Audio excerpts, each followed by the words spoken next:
Hello again, my name is Ricky Wascher and I'm coming to you from my studio Cimamusic Mix Mastering, and I hope this video finds you well.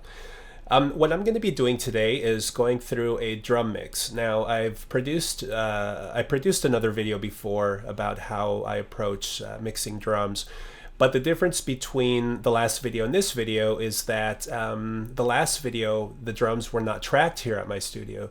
We actually had tracked them at a local studio here in Tucson by the name of Jim Brady Studios, which is an amazing facility, and I've had the privilege of recording there on a few occasions. So this video is going to focus on how I approach not only mixing drums, but tracking drums as well. So I'm going to take you through a mix from an artist I recorded here at the studio by the name of Luis Lax Tavares. I've used his music in the past in my videos. And I'm going to show you how I not only mic'd up the drum kit, but also how I approached the mix in this song that you're going to hear in just a moment called America. So without further ado, what I'm going to do is go ahead and play a piece of only the drums, and then I'll go back and show you how I approached miking and mixing the kit, and then I'll show you the same part with all the music integrated. So let me go ahead and play a very quick clip for you. Again, this is America from Luis Lax Tavares.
Okay, so that was a piece of America from Luis Lax Tavares.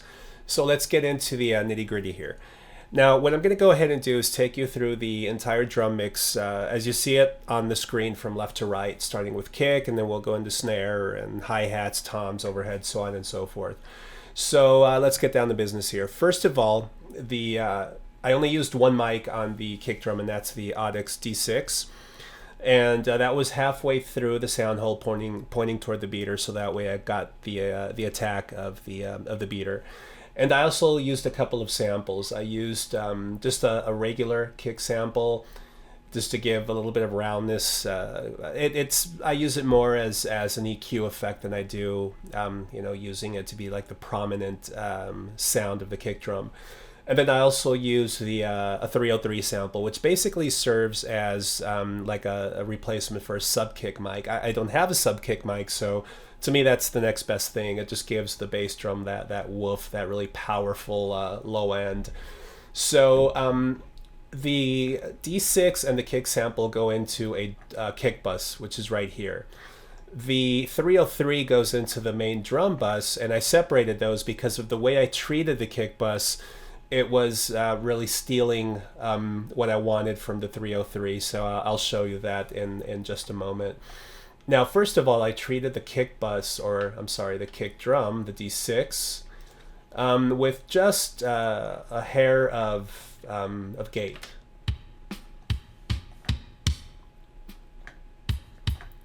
So there really isn't much getting into that mic, and actually I've got some reverb on that.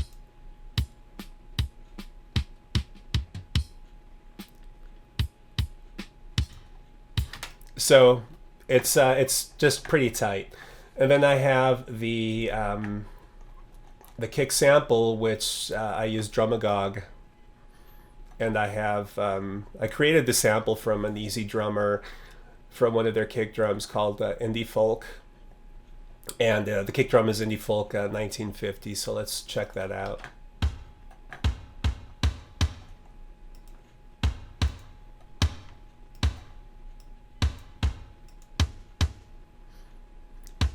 So as you can tell, they're very, very different sounds.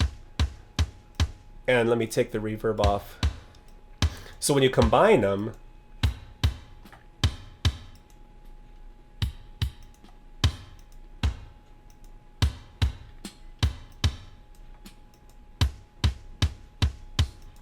so it has a nice body to it, but it also has a click, like a clicky sound, which also adds to the attack of the kick drum.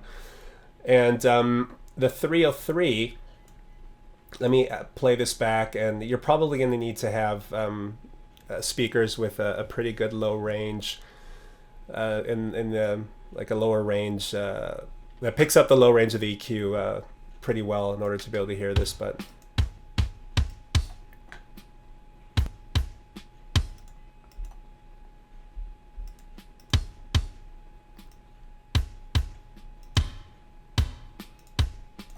so that pretty much completes the overall kick drum sound that I'm going for.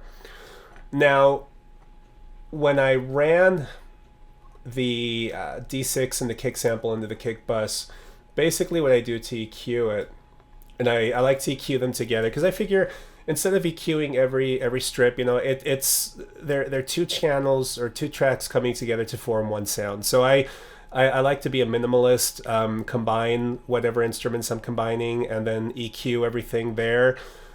Usually, I mean, if there's something that needs to be treated for some, you know, some effects, some specific sound I'm going for, I'll treat them separately. But in this case, the kick drum shares the same EQ, so I roll it up to about 70 hertz. And I usually find myself dropping this frequency significantly. There's just something about that range, that frequency, that just it really hurts my head. And then I also dropped a little bit at about 500 just to get rid of the boxiness. And I usually use the CLA2A. The LA2A is a compressor, usually my choice for kick drum. I just love what an LA2A does to a kick drum.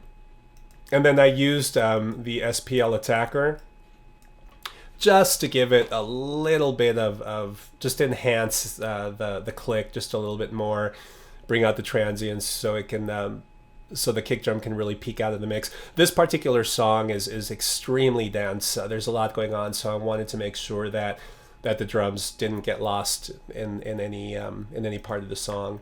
So that's pretty much the kick bus mix itself. Now the 303, the way I treated that is I used a 303 sample again through Drumagog, and I EQ'd it, bringing up all of the high. I used a low pass filter, pushed it back to 50 hertz because I don't need any of this. That's just I mean, for that frequency, I just don't need any maybe crazy frequencies that in the sample might be lingering around here, so I just got rid of those.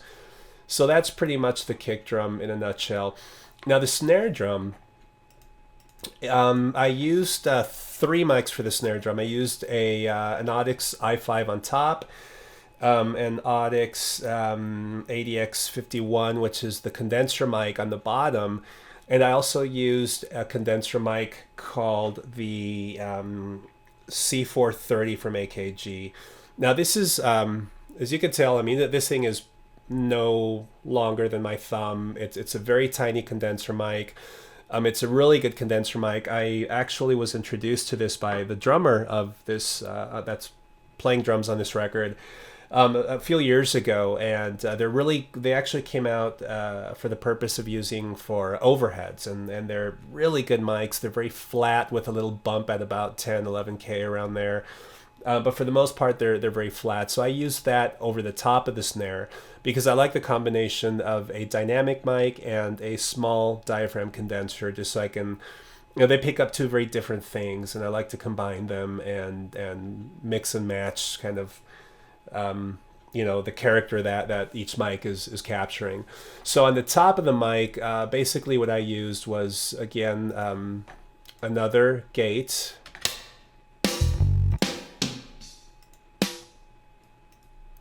So there really isn't a lot coming through that. It's very, very tight. And I'm EQing it with the Shep 73. So right here, I drive the preamp just to give it a little bit of saturation on the top. And I drive up the high end, the 12K, pretty high. So it's at about 10 dB. So you never want to be shy about EQ. I'm not shy about EQ. So I just think that was that kind of opened up the snare and gave it a good sound on the top end. So I boosted the lows at about 4K. I'm sorry, 220 hertz, about 4 dB, and I boosted some about 4.8K, 5 dB there. The high pass filter's up at 80, so there's some EQ going on here, and the snare bottom.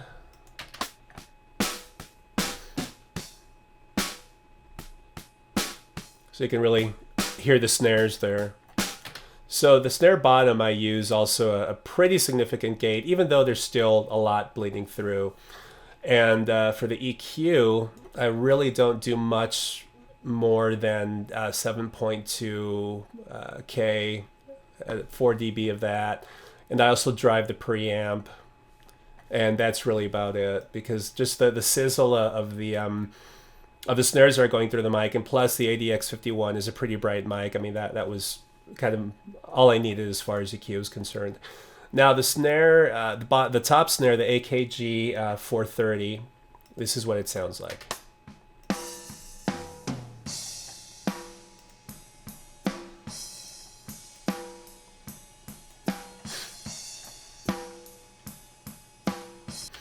Now this mic, I actually didn't use any gate at all. Now, the effect I try to get from this mic is this is where I try to pick up the wood of the snare. I don't use it primarily for the attack of the snare. It won't be my main, the prominent source that's coming through as far as the snare drum in the mix. I use it more to pick up the characteristic of the body of the snare. So in this particular case, the drummer was using a wooden snare, a maple snare, a beautiful snare, and I wanted to pick up the tone of the wood. So what I did here was I kicked up the high pass filter up to 100, but I also brought down the low pass filter to about 6K. And what this does is this gets rid of all of the high frequency stuff, the hi-hats, the cymbals, the ride, everything that's bleeding through it. Because since I'm not using a gate, there's going to be a lot of bleeding. So it really confines it down to a certain frequency range, and it's picking up the tone that I wanted to pick up. Now, the snare mics, the snare top and the snare bottom go through a snare bus, and the AKG again goes to the drum bus, again because the way I'm combining the snare top and snare bottom and just running them through a compressor. Now the EQ I do separately, but I want to compress them the same, but I don't want to compress the AKG the same. So the snare bus, I treat that with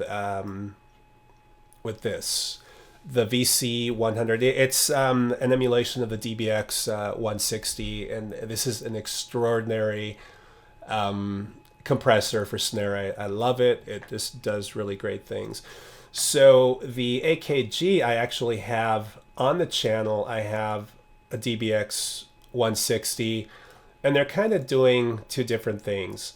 So the snare bus that has the top and bottom snare mic, you can see is compressed at about a ratio of 4 to 0, and it's pretty heavily compressed. Now the AKG has a little less compression, less threshold, so it's not as compressed. So as you can tell, the AKG is getting very, very little treatment, and I'm trying to capture as natural a sound from the tone of the wood of that snare as possible, because it was just a really, really good sound. The snare rolls, this is another effect. The drummer later on in the song does some snare rolls that were very quiet, so I used the MV2 to bring up the noise floor so I could even out the snare rolls with the rest of the drum sound. So I'm probably not going to play this part for you, but just in case you were wondering, that's what this is for.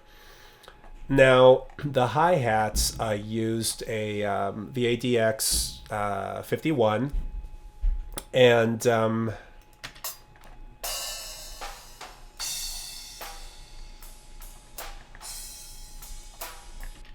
let me move forward to a place where, there we go.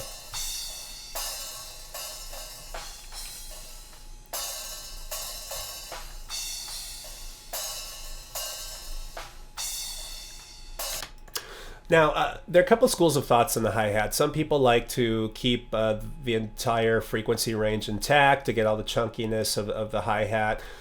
Some engineers like to do this. Roll up the high-pass filter and cut out all the low end. And I'm kind of this guy. I like to, I don't like the bottom end. There are other things going on in the drum, within the context of the drum mix, that's filling up this area. I like my hi-hats to be to really slice and to be splashy, and not to be chunky and bottomy, if that makes any kind of sense. So also what I do with the hi-hat is I use a little bit of the 1176.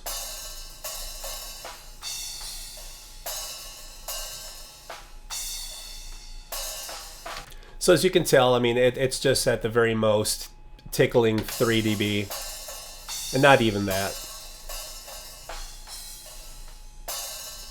So this is just, I don't want the compression to be very evident in the hi-hat. I just want it to control it, because the drummer is very dynamic on the hi-hat, so I want to make sure that like the really hard hits are just under control. Now on the toms, I also use the Audix drum series, the drum mic series, and I use the D2 on the on the rack tom and the D4 on the floor tom. So I'm actually going to find a place where there are tom hits.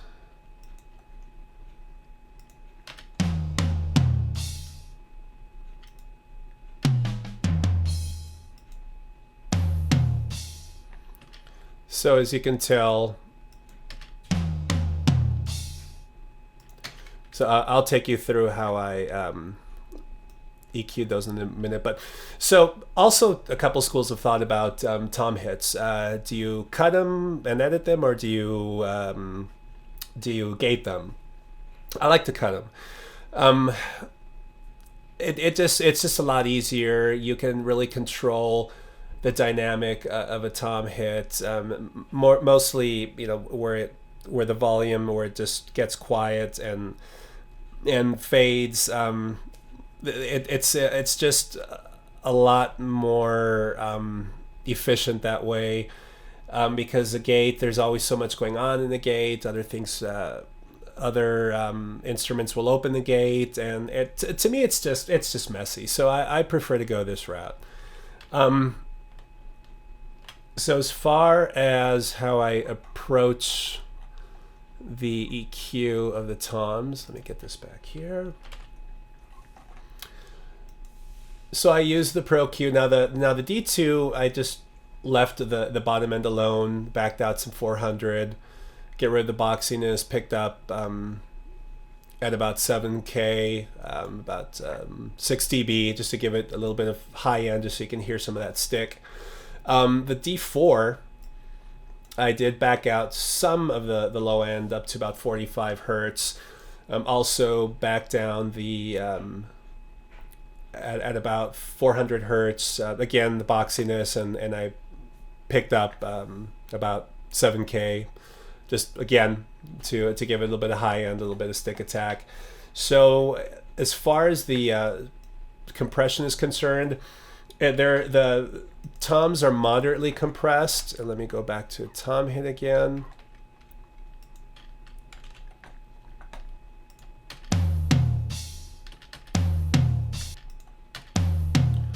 So as you can see, let me open up both compressors. So this is the rack tom and this is the floor tom. So the floor tom right here, so it's very moderate, about 4 dB of gain reduction. The rack tom, also about 3 dB. So there is not a lot of compression going on in the on the tom hits or on the toms.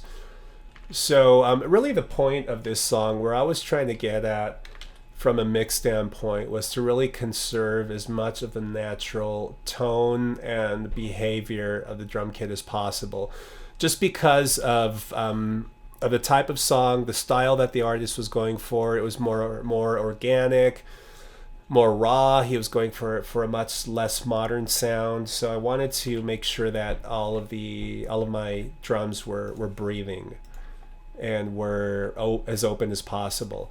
Now the hi-hats, or the overheads, I'm sorry.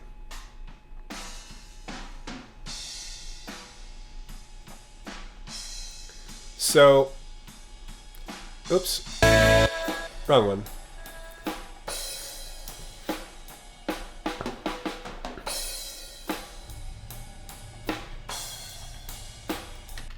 Now the overheads I tracked with a pair of AKG C414s. Now those are hands down my favorite microphones for overheads on the drum kit. They just pick up a sound like no other overhead mics that I've used in the past. So the way I go about EQing the overheads, again, the argument of, do you keep everything? Do you use a high pass filter? I use a high pass filter, not as extreme, because I do like a little bit of the bottom coming in. I don't like them to be too thin. So I took this up to about 300 hertz, and it still has a little bit of edge on the bottom end of the frequency range. Versus doing something like that, which a lot of engineers will go up to about, 1K more or less. And also on the overheads, I use a compressor.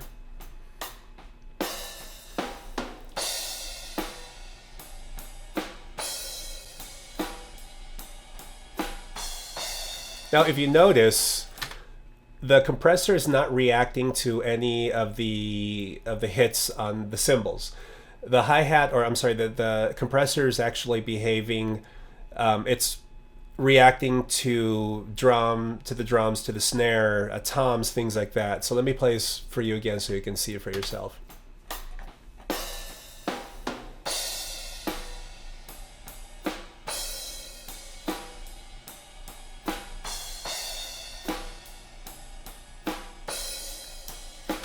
So if anything, the actual the hit on the cymbals moves the needle like half a dB or 1 dB at the very most. It's hardly reacting. So the reason why I have the compressor on the overhead is not really to control the cymbals. It's more to control everything else that's coming through the overhead mics. So to give everything kind of just a little more dynamic control. The snares, everything else has its chance to shine on other tracks. So the room mics, I set up a couple of room mics also. One is another Mojave MA201, which is about 6 feet in front of the drum kit, and I also used, and that's room number 1 here. The room mic number 2 is a Rode NT2000, which is set up about maybe like 12 feet in front of the drum kit. It's set to Omni, so it's picking up everything all around it. Whatever's bouncing off the walls and floors and ceiling, I mean, that mic is picking it up. So the first room mic,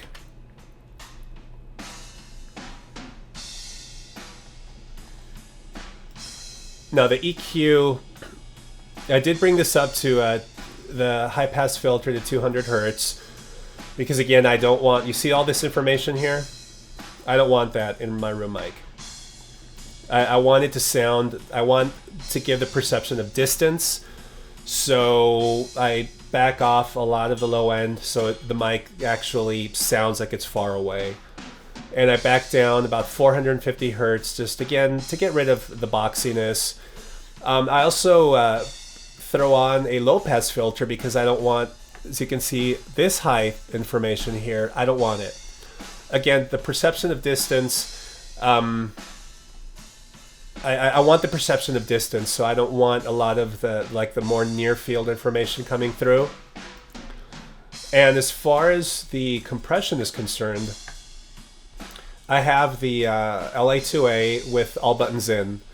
So you can see that the behavior of the compressor is very extreme, very fast, just very, very strange. So it gives a little bit of pumping to the room. And same thing with this mic here. The EQ is pretty much the same, and the compression is also pretty much the same. So you can see how the needle reacts here. So it just brings out a little more of the kind of the room vibe, and then I mix that in with the rest of the drum kit. So let me play everything together here. Oops.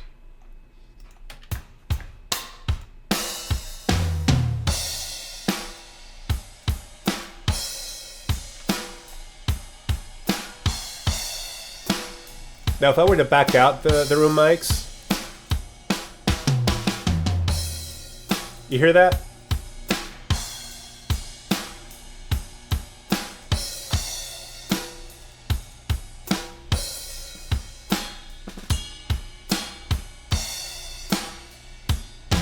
So it's almost like it's just a very subtle kind of reverb effect, just bringing in the room mics a little bit. They're very, very low in the mix, so I also combine this drum kit with a little bit of reverb.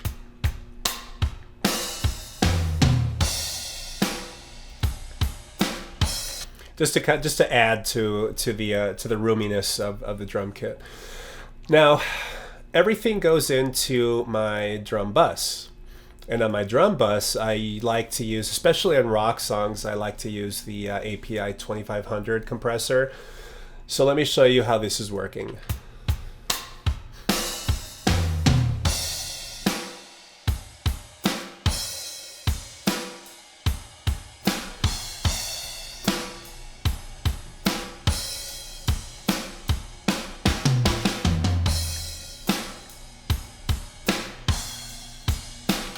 So you can see that the bus compressor is barely working. It's on the normal beat, it's just doing about 1 dB of gain reduction.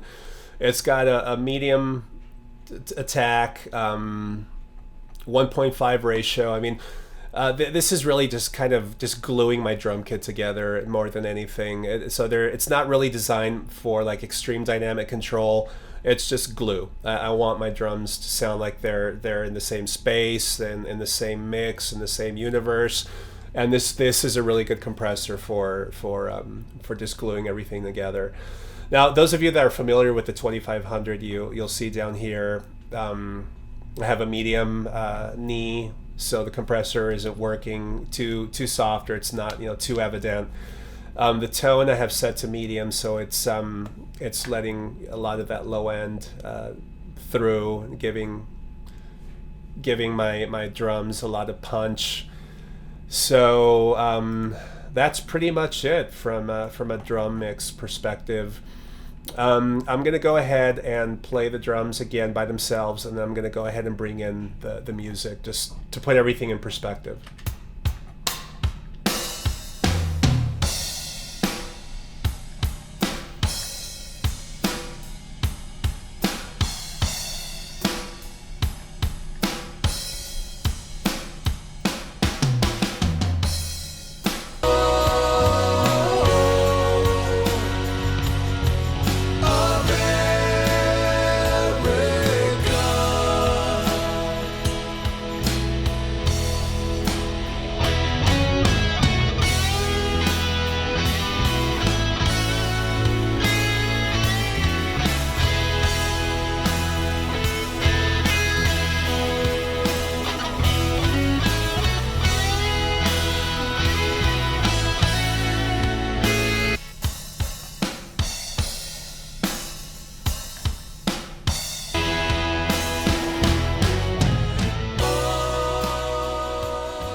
So there you have it. Again, that was America from Luis Lax Tavares. And you know, as you saw during the video, and as you heard in the samples, there really isn't a lot going on in the drum mix. You know, I'm not using a lot of compression. I wasn't very heavy-handed on EQ. So really, the goal was to maintain the drums as natural as possible, and I think that we were able to achieve that, both in the way that the drum kit was mic'd, and also in the way that the drum kit was mixed. So really fast, just to go through my mic selection for the drum kit. Again, Audix D6 on in the kick drum. The snare top, I use the Audix i5 and the AKG C430. Again, really good mic. I love it. Relatively inexpensive. If you've never heard it or tried it, I strongly recommend it. The bottom snare, I use the Audix ADX51. The hi-hats, again, the Audix ADX51. Sometimes I'll use a Shure SM81. The Audix worked for this song. The D2 and the D4, respectively, on Tom 1 and Tom 2. As you can see, I'm a huge Audix fan. I think they make fantastic drum mics. On the overheads, AKG C414s. I threw up a pair of them. The room mic, room 1 is a Mojave MA201. Room 2 is a Rode NT2000. And that's it. And we were good to go. So that brings me to the end of this video. I hope you enjoyed it. I hope that you were able to pick up something, some tips, or learn something. If you did, I'm really glad. If you have any questions, or if you want to reach out to me, if you're interested in recording, or just you want to talk shop, I definitely love to talk to artists and bands and musicians and fellow mixers and engineers. Give me a call at 520-313-4852. Or visit my website at www.cimamusicstudio.com. And I also have a full list of the gear that I use, and mics and services that we provide here at the studio as well.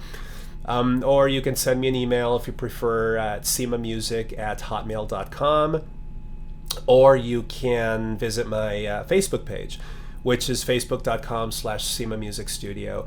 And I try to keep that going as much as possible. I like to upload tutorials and upload some of the stuff I do and some of the bands I record, and just to keep it dynamic, and not only use it as a promotional tool, but also use it as a teaching tool. So you'll find a lot of videos from other mixers like Andrew Sheps and Joe Baresi and other people that I admire in the industry. So thank you very much for watching, and peace.